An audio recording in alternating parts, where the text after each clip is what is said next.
Okay, here we go. Once again, I am not going to be doing every single problem that is on the review. I'm only going to do examples of the ones that you haven't seen before, so that you know what's going on.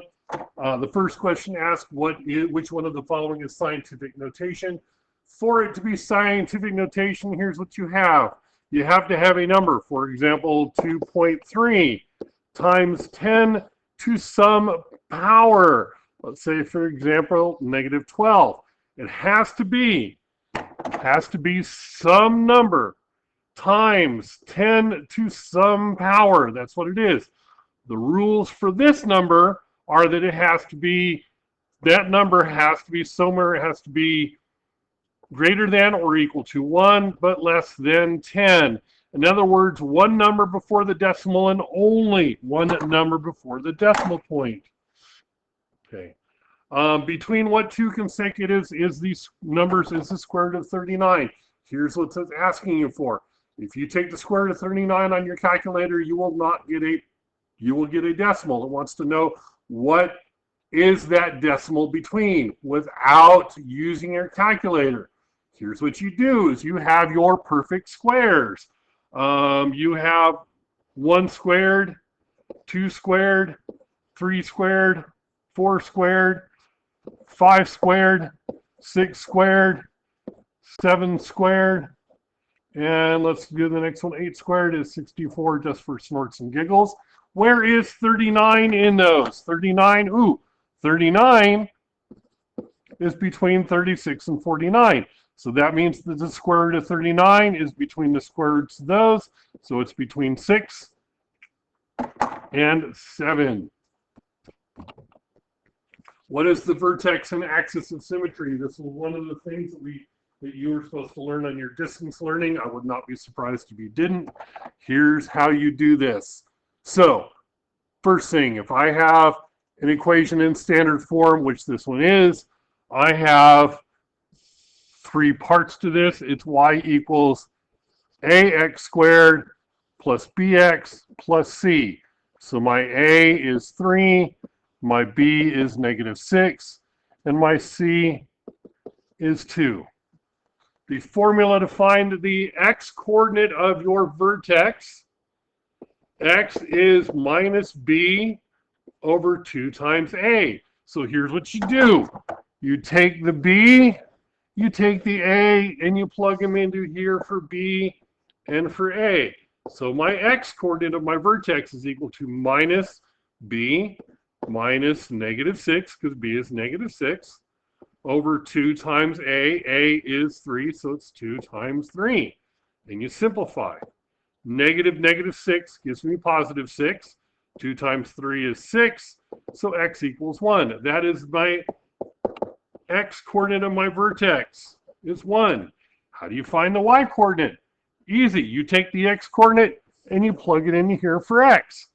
My y coordinate is equal to 3 times 1 squared minus 6 times 1 plus 2. Y equals 3 minus 6 plus 2, because 1 squared is 1, 1 times 1, you just multiply them out. Y equals 3 minus 6 is negative 3, plus 2 is negative 1.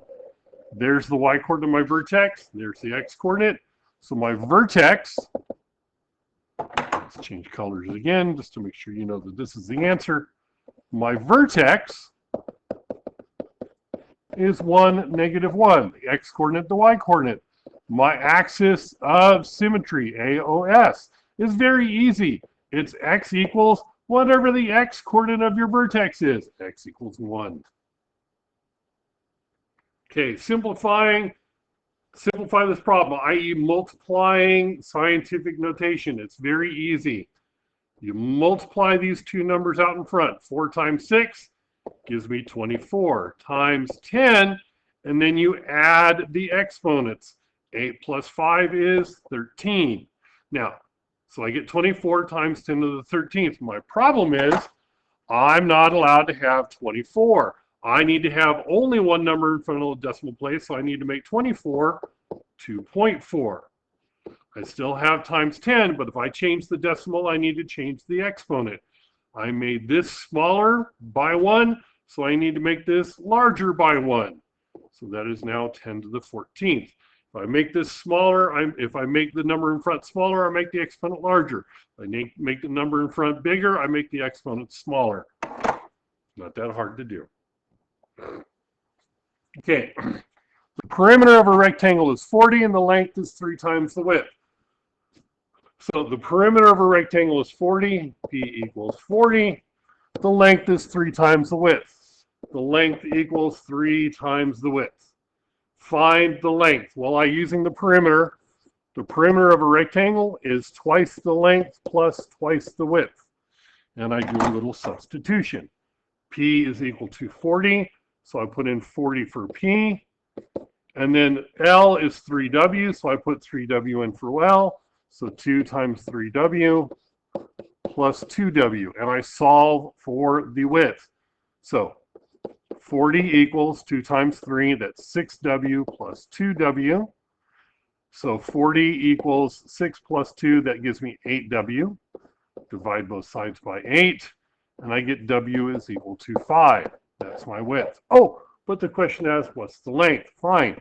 I take this 5 and plug it into here. My length is 3 times the width. The width is 5, so 3 times 5. My length is 15. Okay, so the next one's a little more difficult. However, I'm going to change the direction, so those of you who are actually watching the videos will have an easier time with this problem.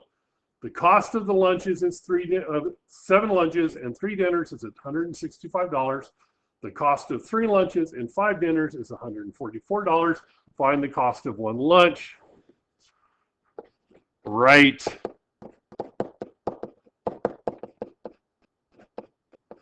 the system.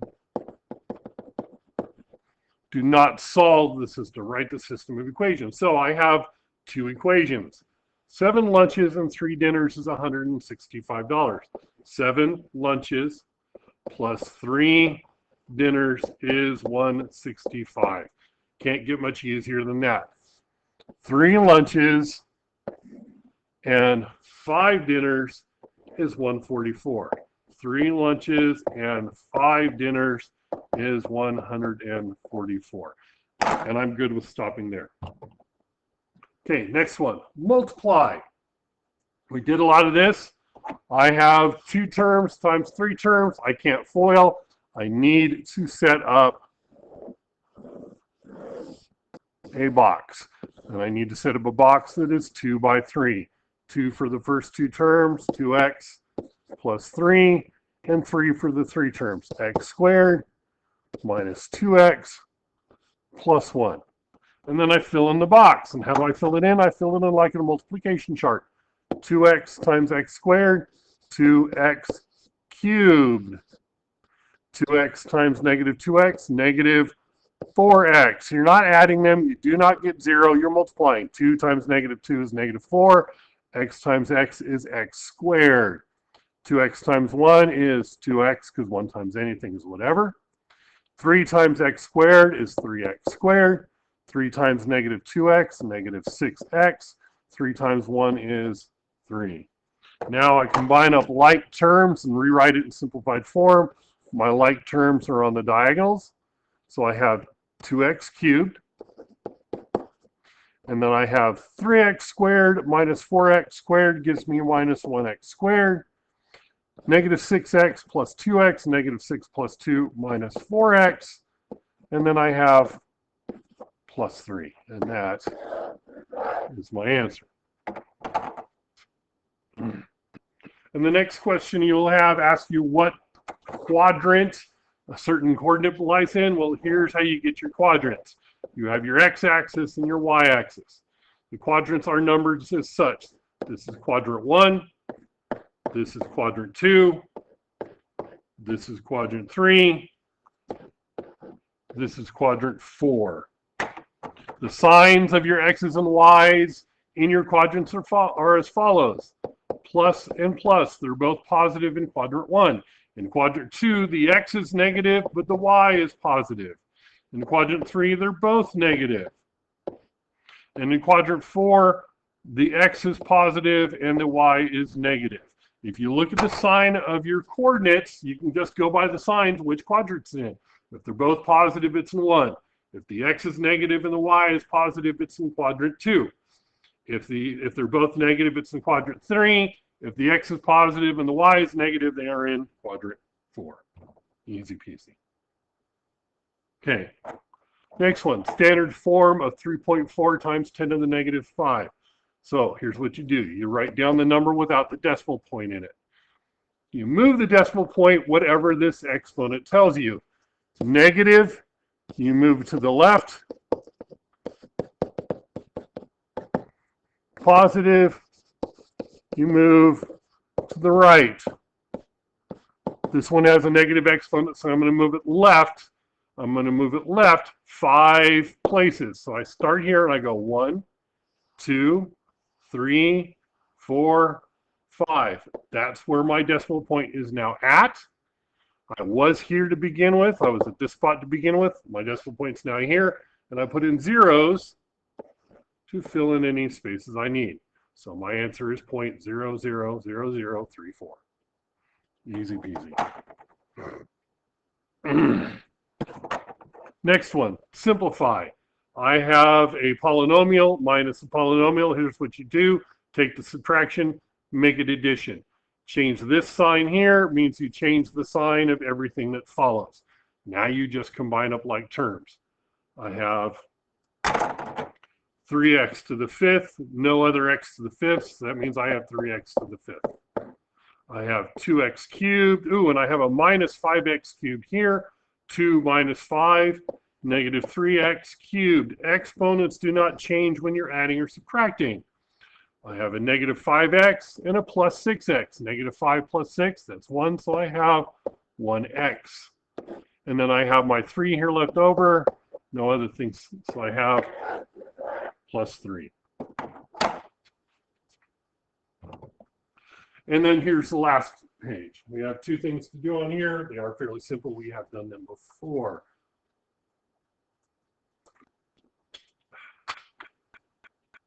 Okay. First one, whenever you have an absolute value, you need to change that absolute value into 2 equations. Drop the absolute value bars and make 2 equations. First one, you just lose the absolute value bars, everything else stays the same. X minus 6 is less than 9. Second one, the inside stays the same. Inside never changes. But I change the sign of the number outside, and because it's an inequality, if I change the number, I also flip my inequality around. Notice I changed my inequality. I changed the sign of the number, I changed the inequality. Now I just solve them both. Add 6 to both sides. X is less than 15. Add 6 to both sides. X is greater than negative 3. Those are my 2 answers. Okay. And the last example I have here is graph. And to graph an equation that's like this is standard form. Easiest way is to use your x and y intercepts. So you take your finger, you cover up your y's. What do you have? You have 3x equals 12. Divide both sides by 3, x equals 4. So I go to 4 on the x-axis. I have a dot at 4 on the x-axis. I do the same thing for the y's. I cover up my x's. What do I have? Negative 6y equals 12. Divide, both sides by negative 6. Y equals negative 2. I put a dot on negative 2 on the y-axis. And then what do? I draw my line through those 2 points. Easy peasy lemon squeezy.